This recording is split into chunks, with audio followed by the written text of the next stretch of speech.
Listen and practice. Maine Coon cats. The largest of the domesticated breeds of cats, the Maine Coon, originated in Maine.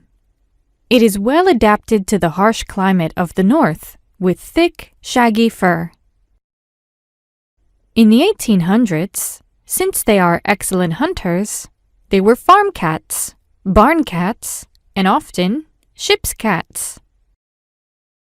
No one knows their true origin, but some say they came with the Vikings.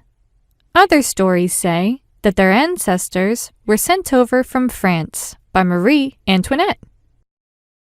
She, of course, never survived to make the voyage. The Coon part of their name may come from Captain Charles Coon, a ship's captain who had cats like these. They are often called the dogs of the cat world because they are so people-friendly and laid-back. They are now one of the most popular cat breeds in the U.S. Repeat.